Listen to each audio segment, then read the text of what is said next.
The following program is made possible by Wells Fargo. Wells Fargo, the next stage. California's history has always been about water, where it is, who has it, who gets it. Many experts think we are about to write a new chapter in the state's history. The game is water, and the game is on.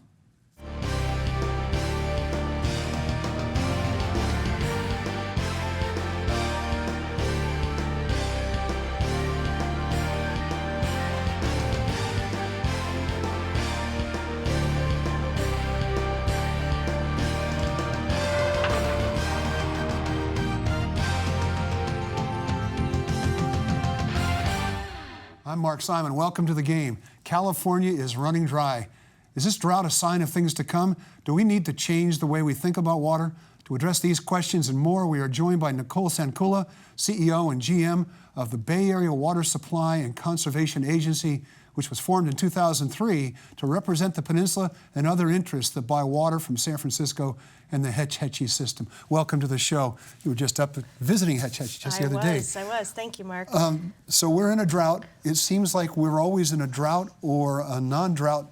You know, either we got too much water or we don't have enough. But it seems like more and more people think we're almost in a permanent drought, that we're sort of stuck.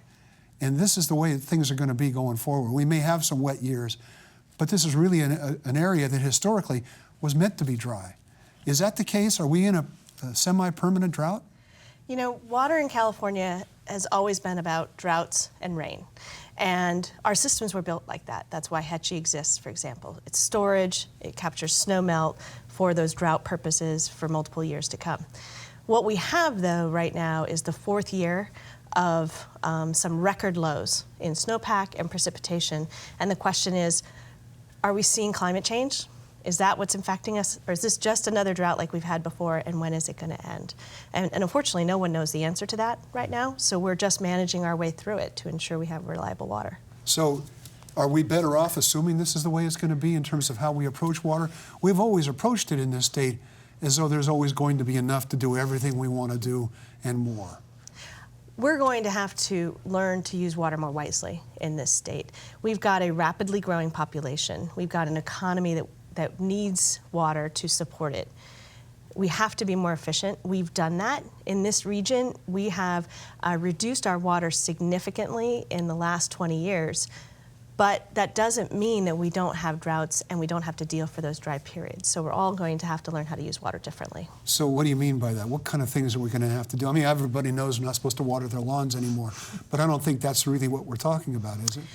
It's part of it. It's part of changing the landscape. You know, if you looked back 20 years, the landscape in California really represented that East Coast landscape that everybody brought to California and tried to replicate what happens in the East. Which is a single-family home with a lawn. Single-family home with a lawn in an area where it rains during the summer occasionally, and it's relatively moist, and you don't have to irrigate during the summer to keep your grass green. That doesn't happen here in California. So what we're going to see, I think, is a changing landscape in California. How do we make our lawns and our communities look beautiful and vibrant, but also be drought tolerant and be able to withstand less watering? Then in our buildings, we're going to have to be more water efficient. We're seeing buildings come in now where they're using and reusing the water on site in their campuses. The large campuses in Silicon Valley are starting to take notice of that and saying, how can we reuse the water that we've already used once on site for other purposes so we don't take more potable water from the drinking system? Well, when you talk about water that's reused, one of the things some people are talking about, it's not mainstream thinking, but I think you know where I'm going, is using water that's been used for waste, specifically, I suppose, urine, that it can be what's the word? Reconfigured, it can be purified, is what we like to call. Thank you. That's what we're calling it. And even be used again for drinking water. Absolutely. Really? Yep, absolutely. Have you drank any of that water? I mean, you know, I don't live in Southern California, but if you live in Orange County, you do. Really? Yep. So Orange County has had a program in place for, I believe, the last 2 decades, where they've taken highly treated wastewater that's gone through advanced reverse osmosis, so like a desal process, and additional treatment. They inject it into the ground water basin, And then after several years, they take that same water out of the basin. It's been treated again within the basin. That's been a very effective program in Orange County. And they are studying that in Santa Clara Valley Water District down in San Jose with their advanced purification water treatment plant. That's a big hurdle, I think. I don't think people are ready to go there quite yet. No, and to be honest, I would say 2 years ago, if you had asked me, I would never have thought we'd be having this conversation. But we're now in the 4th year of a drought. We don't know what's going to happen. The entire state is in a drought. If it comes down to, do we have fresh water to drink? Do we have any water to drink? That's an alternative that we might have to look at. How bad is it? I mean, there's always a tendency for people to be a little bit alarmist. And once we get into a crisis, we sort of revel in one. How bad is this drought? What is it doing to us? What is it threatening to do to us? Well, across the state, the governor has asked for mandatory 25% reductions. And that's really in response to what's happening everywhere in the state. In this area, so the area that I represent, the 26 water suppliers that buy water from the Hetch Hetchy system, they're being asked to cut back 17%. And that's in part due to recognizing their conservation that they've already done to date. What we know is our system that we rely upon, Hetch Hetchy, has a limited amount of supply. I was just up there. There is no snow on the mountain. There is sufficient supply in Hetchy for 2, maybe 2.5 years to meet our demand. But after that, there is no more supply. It's just gone. It's gone. So we have to conserve what we have to make it last as long as possible. And that is really where we're at right now. So every drop we conserve in this service area stays up at Hetch Hetchy, stays in that reservoir for us to use next year in case it's dry again. And that's what I plan for. Yeah. You know, there's always this, the list of things you can do. We all, you know, you can recite them. Don't water your lawn as much. Don't water your plants as much. Don't wash your car if you do have a shut-off valve. Even flush the toilet, go twice before you flush, that kind of thing. Is there anything else that is on a list that people really ought to be doing more of? So your water agency will have a list. We've been putting out lists of like the top 20 things. What I tell people is your toilet is the single largest user of water in your home, so inside your home. Water agencies offer rebates for the replacement of your old toilet for a new high-efficiency toilet that will cover, for most times, the cost of the toilet. So that's a great investment that doesn't make you do anything more than just change your toilet. You don't have to change how you water anything. It's a functional change in your home. The other thing is if you have an old clothes washer, and if you're a family that has a lot of children and you do a lot of laundry, that's your second user of water inside your home is your clothes washer. And you can get rebates for that. The next thing then really is habit changes. You know, do you have a low flow shower head in your home? And if you do, are you capturing your cold water in a bucket? I've got my family now doing that, where we've got buckets in the showers and we use that to water our outdoor plants. More to make you more aware of how valuable that gallon of water is and where it comes from. And then it is going to your outside use. In a regular home, outdoor water use is our single largest discretionary use of water, meaning you don't need it to drink, you don't need to live off of, you don't need to flush your toilet or do your laundry. It's purely for your own ornamentation and pleasure. And we don't think everybody needs to kill their lawn necessarily. That's a choice, and if you want to, you can, and you can replace it with native intolerance. But you can water your lawn a lot less than historically you've done and keep it alive and save that water. Of course, keeping it alive isn't the same as keeping it beautiful, but those are the sacrifices we have to make. Absolutely. We're going to take a quick break. Stick around, okay. And you stick around. We'll be right back.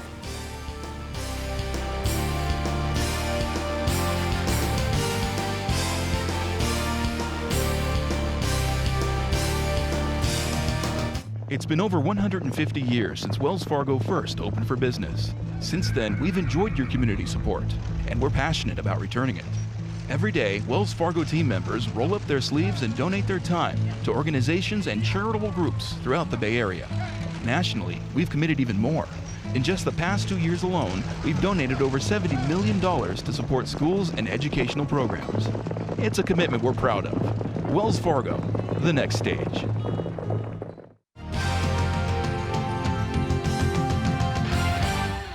Welcome back to the game. We're talking about the drought with Nicole Sandkulla, who's the CEO and General Manager of the Bay Area Water Supply and Conservation Agency, BOSCA, as we like to call it. One of the things that your agency is focused on is representing the non-San Francisco users of the Hetch Hetchy system.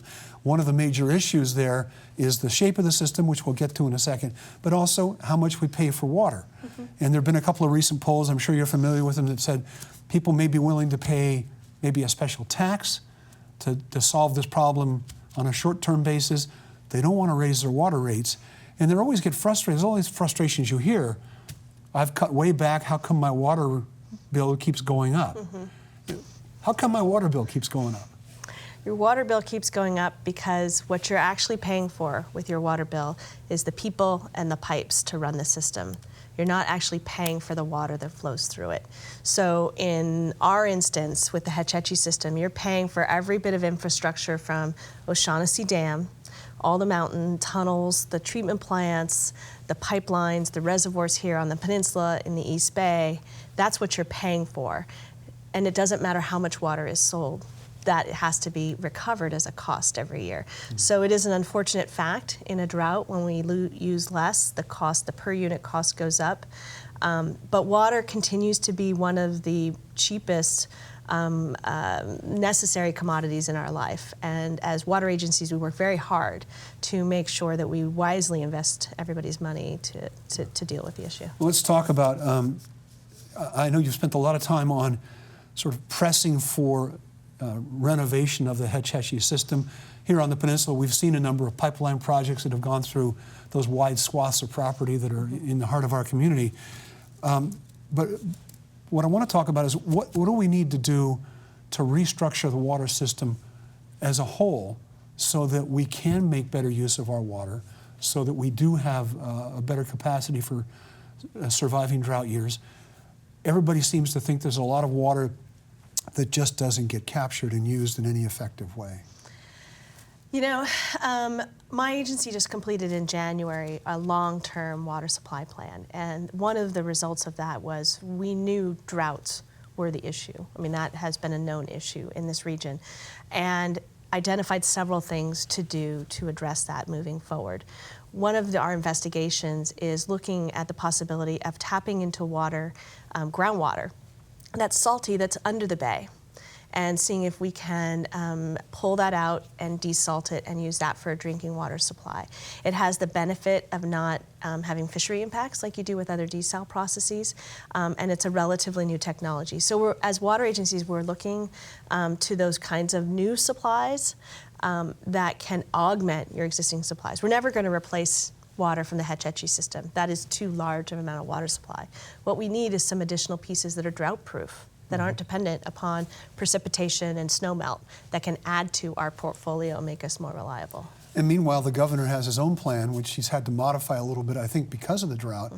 But again, it was an attempt to do some large-scale capital project that sort of seeks to address the state's historic issue with water. What's your view of that project? Is it something that's, I mean, some of it's, the scale of it in some cases is almost unimaginable.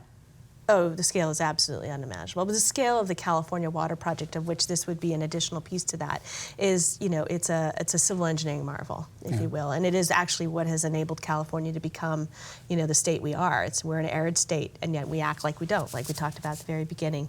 That project is obviously controversial, and the governor is pushing it very hard.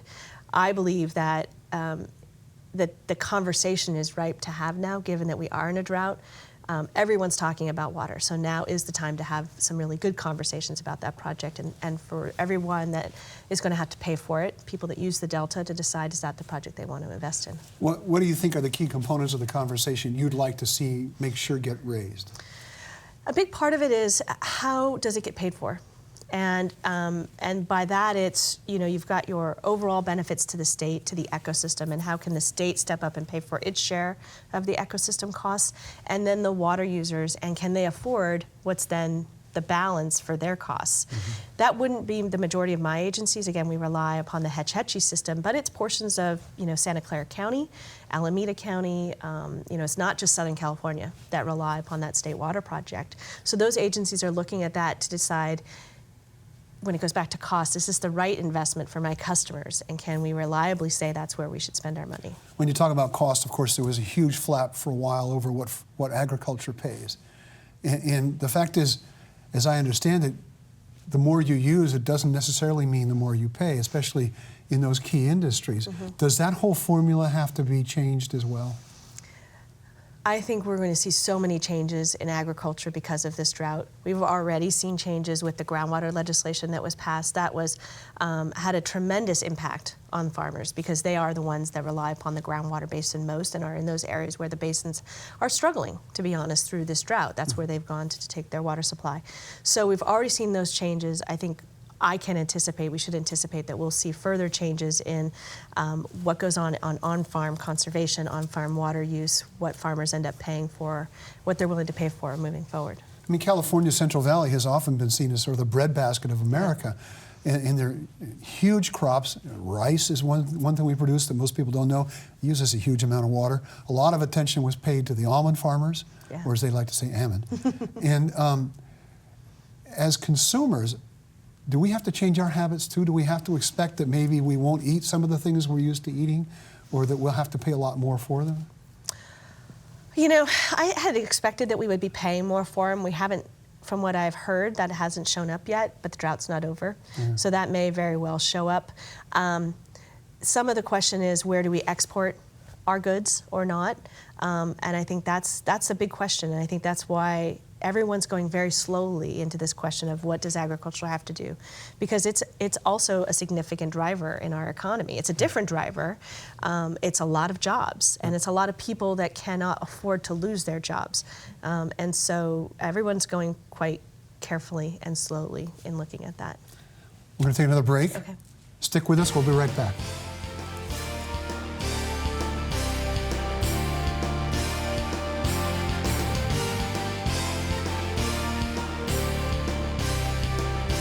It's been over 150 years since Wells Fargo first opened for business. Since then, we've enjoyed your community support, and we're passionate about returning it. Every day, Wells Fargo team members roll up their sleeves and donate their time to organizations and charitable groups throughout the Bay Area. Nationally, we've committed even more. In just the past 2 years alone, we've donated over $70 million to support schools and educational programs. It's a commitment we're proud of. Wells Fargo, the next stage.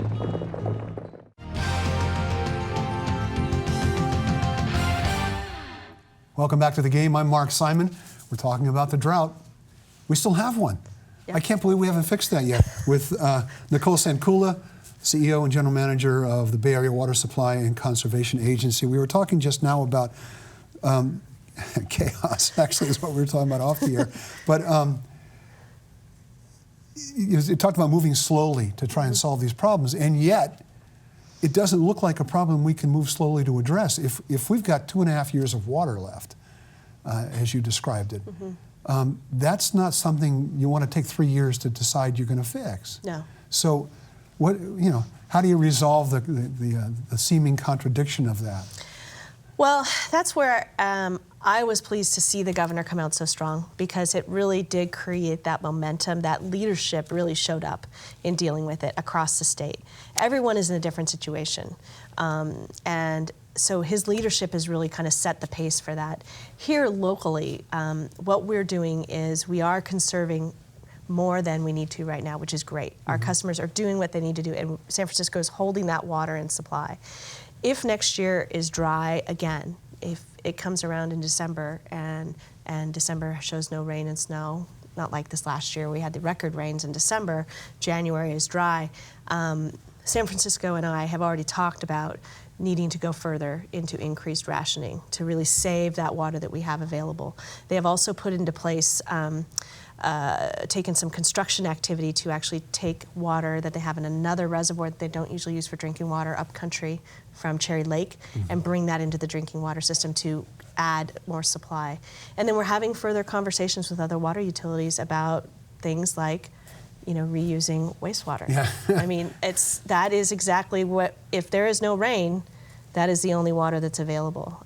And it's prudent as water utility managers to look at that and figure out how do we make that happen as fast as possible if we need to. I guess if you want to see how far that can go, there's a classic science fiction book called Dune that gets into how much you can conserve if you really set your mind to it. Yeah. Let's talk a little bit about rationing, Yeah. Because that's a word that scares the heck out of everybody. Yeah. How would that work? You know, would that mean?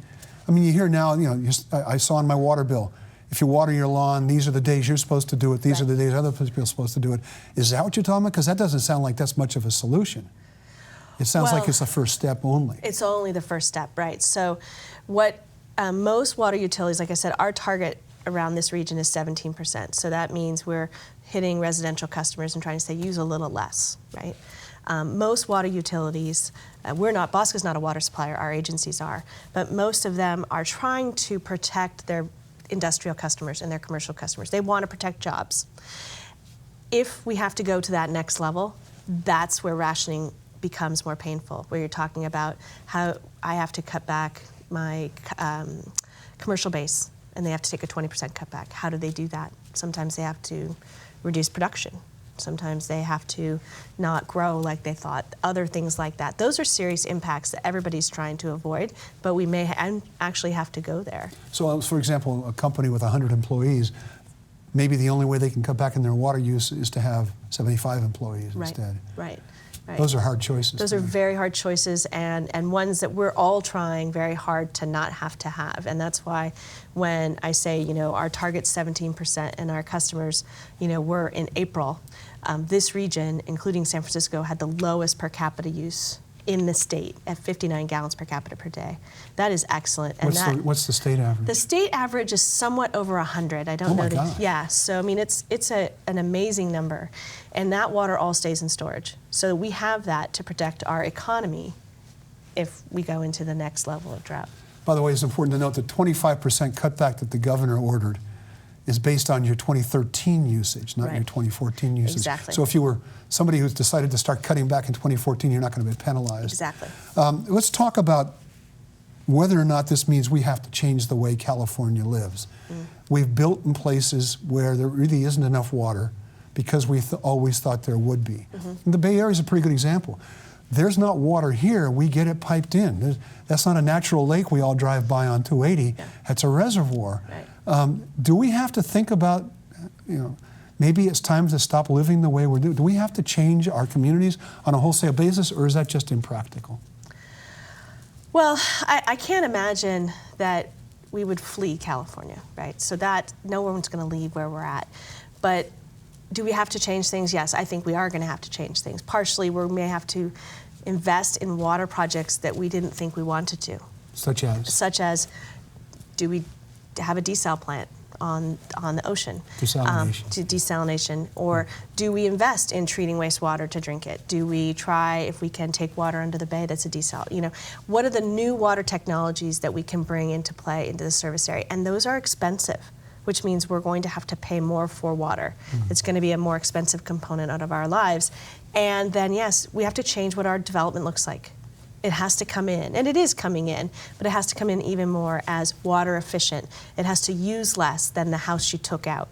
When new business comes in, it needs to use less in that acre than what was there before, and do that in a way that is able to be achieved over the long-term basis. So that community is more efficient. So what are some examples? I mean, building a house that, well, how do you... Gray water.